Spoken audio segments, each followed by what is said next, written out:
Hi, welcome back to Revealed and to month 2 of Be the Change. We're in December 2019, and this month is going to be all about getting started.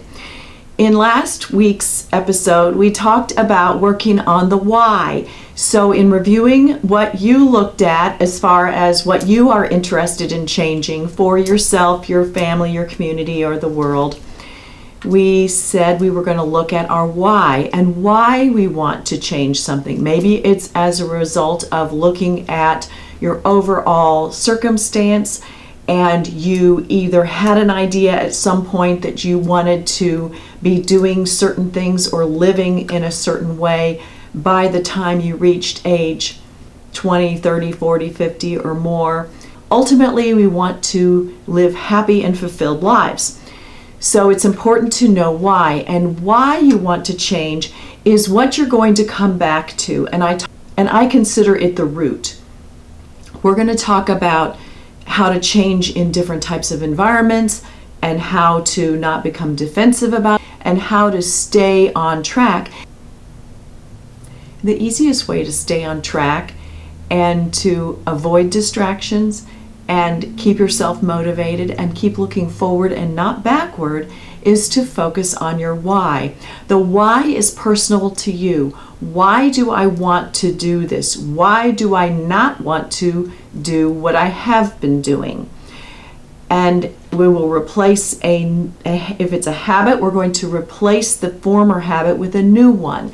If you want to take a night course to change your occupation, or to get a moonlighting job somewhere else to increase your skills, to join a group to increase your skills, to start looking for a promotion where you are at work, to change careers entirely, to get out of a marriage, to improve a marriage, to get married, to start a business, to have children, to increase your financial situation, to work on a cause that you believe in.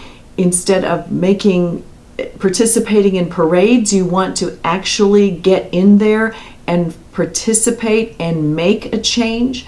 Maybe you want to make a change in your community or an organization. Whatever it is, it comes down to, why do you want to do this? Why is this important to you? And as we discussed, have you looked at this past week where you align with the things that you believe in? Do you walk the talk? If you believe that the earth is worthy of being protected and preserved, did you look at your consumables? How much trash do you have each week? Do you recycle? Do you replace things very often in your home, or do you buy things that are durable and that you can fix? What is your utility output? What type of car do you drive? Do you drive a car at all, or do you commute using rapid transit, buses, subways? So line yourself up with what you believe in. Identify the things that are easiest to change first. You want to build momentum and encourage yourself just by the fact, not out of an outside reward, but to make yourself feel better and know that you are going in a direction that you chose, that is in alignment with who you are at the core, that makes you more authentic. And believe me, even if you are looking outside of yourself and saying, Bill Gates has this huge foundation and he can make so much impact on the world so fast, I am just one person. How can I make a difference? You are making a difference, because what you don't realize is people are watching you. And I don't say this to make you self-conscious, but whether or not you have children, whether or not you have employees or coworkers, you are in the world. And by being out in the world and participating in the world, you are coming in contact with other people. People in line notice what you're buying to eat. People notice what car you drive. If you're driving a hybrid, if you're taking the bus, if you have a big carbon footprint versus whether you don't. You are influencing people every day. And the easiest way for you to recognize that, and for this week, this is your extra step, Look around and become aware of who influences you and why. You have been influenced your entire life, first of all, by your caregivers, your parents, your grandparents, when they were guiding you as to what they did or didn't want you to do. As a child, you didn't have a lot of freedom to make choices. Other people were making the choices for you. As you came to be an adult, that responsibility for yourself fell on you. And now you are making the choices.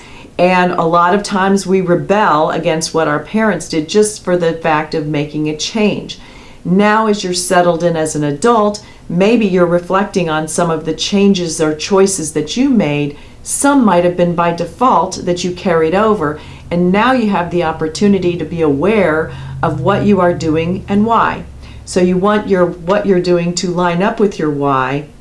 And so this week, as you start making the change that you want, whether it's getting up early to read a little or meditate, whether it's turning the TV off earlier to get more sleep, to get up and exercise the next day, whether it's making a different plan for how you go to work or revising your weekly expenses, whatever your change is, look around this week and pay attention to what you pay attention to. Who have you been influenced by, and who influences you now and why? Track that, get started on what you want to change, and come back and see me next Sunday and we'll recap.